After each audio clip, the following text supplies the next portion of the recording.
Guys, আমার নাম Tom Ghosh, তোমরা দেখছো স্মার্ট স্টাডি।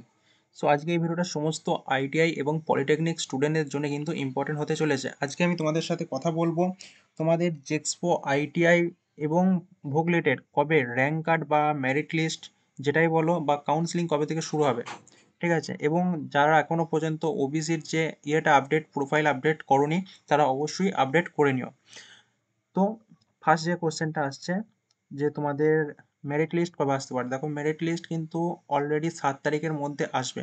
এবার সেক্ষেত্রে 30শে জুলাই যেহেতু এন্ড ডেট গেছে, সেক্ষেত্রে আমাদের 1 তারিখ থেকে 2 তারিখের মধ্যেও কিন্তু মেরিট লিস্ট বা র্যাঙ্ক কার্ড দেখতে পারি। তাও যদি না আসে 1 থেকে 2 তারিখের মধ্যে, কিন্তু 7 তারিখের আগে অবশ্যই আসবে। এবার দ্বিতীয় কোশ্চেন কি আসছে, তোমাদের কাউন্সিলিং কবে থেকে শুরু হবে? কাউন্সিলিং কিন্তু যে করে হোক 10 তারিখের মধ্যে থেকেই শুরু হয়ে যাবে, 10 তারিখের আগেই আশা করছি শুরু হয়ে যাবে। 8, 9, 10 3 দিনের মধ্যে কিন্তু শুরু হওয়ার সম্ভাবনা প্রবল আছে।